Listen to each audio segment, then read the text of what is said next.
दोस्तों स्वागत है आपका हमारे YouTube चैनल सबसे अनोखा सेंटर में। हम लोग अध्याय 1 की प्रश्नावली 1.2 को हल कर रहे थे और इस वीडियो में हम लोग प्रश्न 6 को कंप्लीट करेंगे। तो देखिएगा प्रश्न 6 क्या है। व्याख्या कीजिए कि 7 गुणा 11 गुणा 13 प्लस 13 और इसी प्रकार से एक और भी संख्या बताई गई है। कह रहा है भाज्य संख्याएं क्यों है। जो ये दोनों संख्याएं हैं ये कैसी संख्या है, भाज्य संख्या है। हमें बताना है ये भाज्य संख्याएं क्यों है। ठीक है, तो चलिएगा हम लोग पहली संख्या लेते हैं और हम लोग इसे बताते हैं कि ये भाज्य संख्या क्यों है। तो इस प्रकार से ये पहली संख्या है। तो अब देखिएगा यहाँ पर भी हमें 13 दिख रहा है, यहाँ पर भी 13 दिख रहा है। तो इस 13 को हम लोग क्या लिख सकते हैं, इसमें एक का गुणा भी तो कर सकते हैं, क्योंकि हम जानते हैं अगर किसी भी संख्या में एक का गुणा कर दे तो उस संख्या में कोई इफेक्ट नहीं पड़ता है। ठीक है, तो यहाँ पर हमने 13 गुणा 1 कर दिया। ठीक है, अब इन दोनों में हमें 13 दिख रहा है तो हम इन दोनों से 13 बाहर कर लेंगे। ठीक है, इसे थोड़ा आगे हल करेंगे तो यहाँ पर हम लोग 13 बाहर कर लेंगे। तो यहाँ पर हमारा क्या है, कितना बचेगा, यहाँ पर 7 गुणा 13 बचे, 7 गुणा 11 बचेगा, क्योंकि हमने 13 तो बाहर निकाल लिया है। तो यहाँ पर हमारा बचेगा 7 गुणा 11 प्लस यहाँ से हमने 13 निकाल लिया तो यहाँ पर कितना बचेगा, 1 बचेगा। इस प्रकार से ठीक है। अब देखिएगा यहाँ पर 13 जो बाहर था उसे हमने ज्यों का लिखा और यहाँ पर 11 का गुणा 7 में कर देंगे तो यहाँ पर 77 बन जाएगा हमारा, और प्लस में कितना हमारा, प्लस में 1 है। इस प्रकार से ठीक है। अब देखिएगा 13 और यहाँ पर हम लोग कोष्टक को हटा देंगे और यहाँ पर हम लोग गुणा लगा देंगे 77 और 1 कितना हो जाएगा, 78 हो जाएगा। इस प्रकार से सो हमें इस संख्या को हल करने पर दो संख्या 13 और 78 मिली। ठीक है, अब देखिएगा अब हमें क्या बताना है कि ये जो संख्या हमारी थी भाज्य संख्या क्यों है। ठीक है, तो देखिएगा हम लोग भाज्य संख्या जानते हैं कि ऐसी संख्याएं जिनमें स्वयं यानी कि खुद से भाग चला जाए और एक से भाग चला जाए, सो ऐसी संख्या हमारी क्या कहलाती है, अभाज्य संख्या कहलाती हैं।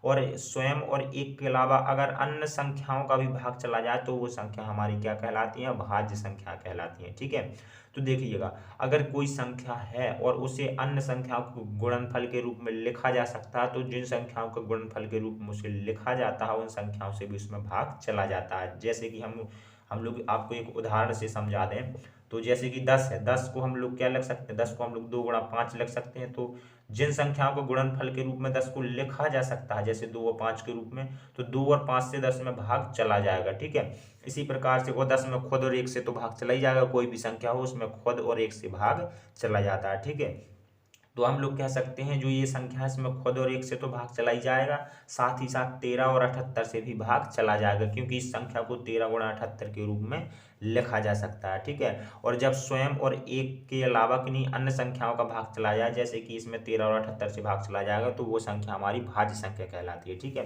तो यहाँ पर हम लोग लिख सकते हैं, यहाँ पर लिख सकते हैं चूंकि दी गई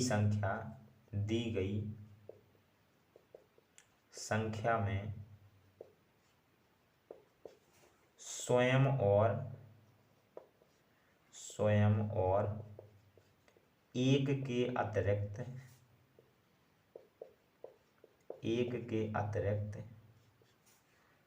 संख्याओं 13 और 78 से भी भाग चला जाएगा। ठीक है, सो यहाँ पर लिख देंगे इसलिए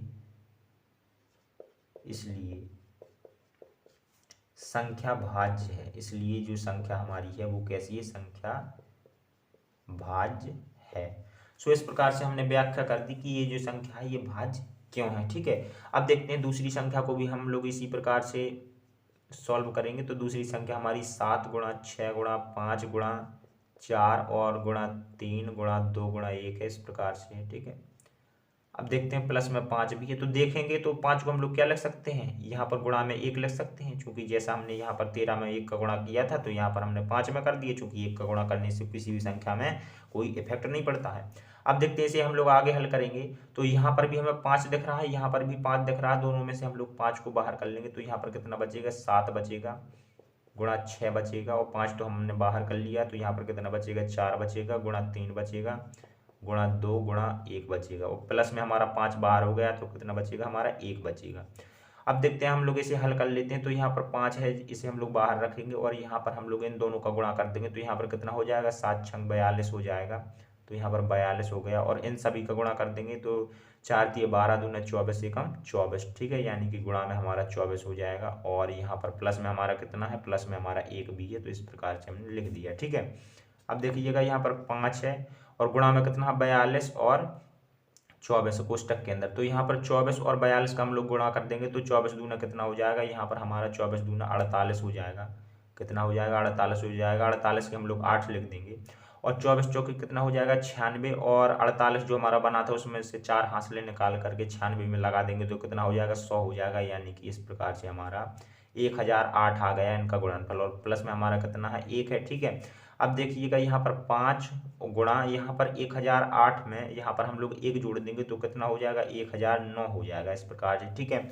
यानी कि इस संख्या को भी हम दो संख्याओं के गुणनफल के रूप में 5 और गुणा 1009 के रूप में लिख सकते हैं। और हम जानते हैं किसी कोई भी संख्या तो उसमें स्वयं और 1 का भाग तो चला ही जाता है, ठीक है, और इन संख्याओं से भी भाग चला जाएगा, क्योंकि इस संख्या को इन संख्याओं का गुणनफल के रूप में लिखा जा सकता है। और अभी हमने आपको बताया अगर किसी संख्या को जिस संख्या के गुणनफल के रूप में लिखा जाता है उन संख्याओं से इसमें भाग चला जाता है, तो इसमें इस 5 और 109 से भी इसमें भाग चला जाएगा, ठीक है। तो हम कह सकते हैं स्वयं और 1 के अतिरिक्त 5 और 109 से भाग चला जाएगा, इसलिए ये संख्या क्या हो जाएगी, हमारी भाज्य हो जाएगी। तो यहाँ पर लिख देंगे दी गई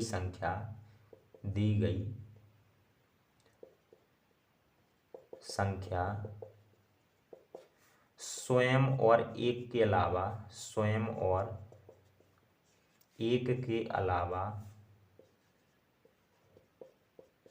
5 और 109 से विभाजित हो जाएगी, या फिर हम लोग लिख सकते हैं भाग चला जाएगा 5 और 109 से, ठीक है, किसी भी प्रकार से लिख सकते हैं, विभाजित हो जाएगी। इसलिए हम कह सकते हैं इसलिए संख्या भाज्य है। सो इस प्रकार से हमारा प्रश्न 6 कंप्लीट हो जाता है। चलिए मिलते हैं अगली वीडियो में।